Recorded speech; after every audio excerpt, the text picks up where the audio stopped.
Wow. Okay. So tried to go live on the channel. There's something up with the permissions, but I know Sam went live, so I'm uploading this directly to you guys because glory, glory, hallelujah, Biden has dropped out of the race.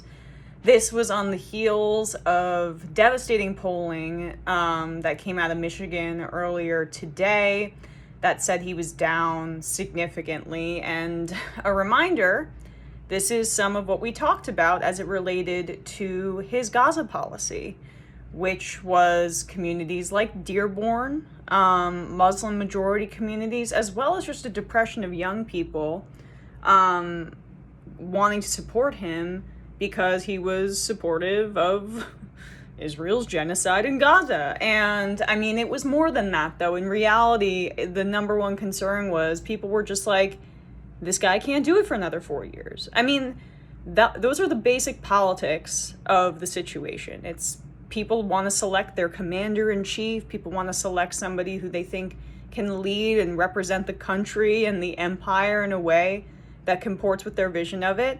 And Biden being like a bummer and difficult to listen to, and it being anxiety-inducing and saddening and depressing whenever they heard him. I mean, those are just like the basic politics it's bad politics. The good politics here is that he endorsed Kamala Harris shortly after, and he released a statement. I think it's the right move. I think Democrats want to show stability now. And even in terms of Democratic outcomes, like small d Democratic, right? I know Sam has made this point before. At least people voted for the Biden-Harris ticket. Whoever would be selected in any back room, and perhaps that is what AOC was alluding to in her live stream, that's not Democratic at all. This is what the vice presidency is for. It's what it's supposed to be for.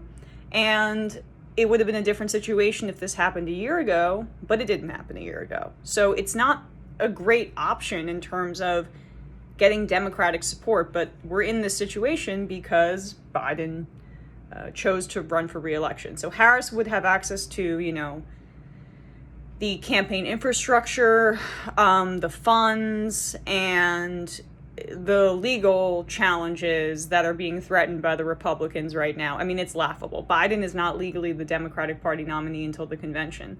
They have no legal standing. But I'm sure they'll try, and you can never say never with a Supreme Court and a right-wing court system like ours, but there's really no merit legally to any of those claims, and I just can't imagine that that's going to be something that has salience. The other thing is that as Biden was complaining about donors, the cash advantage being gone for Biden was huge. Like, he was saying that this was donor-led to drop him off the ticket, and donors were revolting because they thought he couldn't win and they didn't want to fund a losing campaign. But as of the end of June, FT reported Biden had $281 million on hand and Trump had $336.2 million on hand. And what isn't discussed enough is that Biden and the campaign had been spending way more than Trump in those swing states where Biden was still losing. So they were running out of cash. They weren't able to show donors, like, these are the returns that we're getting in terms of making gains in these states as you're donating to us in polling. And so, yeah, that was a big part of it. So I think this brings energy, as I've been saying on the show for weeks at this point. I think this brings energy to the Democratic Party. I think it excites younger people to come out and vote. I think Kamala Harris being at the top of the ticket, if she is the nominee, and I said weeks ago, I think that Bashir is my pick, like if I were to guess, and I think you can make the case for him. But it's also Shapiro of Pennsylvania is in consideration, Roy Cooper of North Carolina. They're going to go with like a standard white guy, and probably not one of the governors that are in the middle of like their term. I just think Whitmer and Pritzker, like, they're too important to Democrats, like, being in power, So I just can't see them going with her going with them. But again, abortion is going to be on the ballot in states like Arizona and Nevada, which are really important swing states for the Democrats, and having a woman at the top of the ticket is great for that. It's also on the ballot in Florida, and the Democrats aren't going to win Florida, but it can drive turnout for people down ballot. So this is overall really, really good news. I mean, I feel like I can, I'm in the coconut tree. I'm drinking my pina colada at this point, as opposed to having my stomach constantly in knots for over the anxiety of this decision. Also, there were some rumors that Biden didn't want to do this before Netanyahu came, dear God, to speak to Congress, because he didn't want to signal weakness.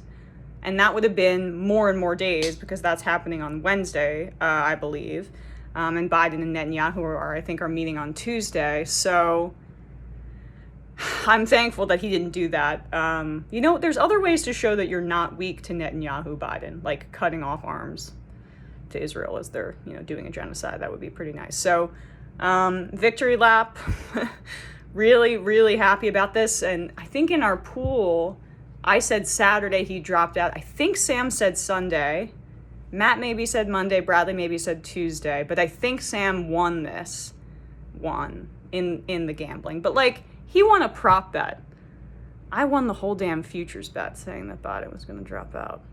Should I be humble?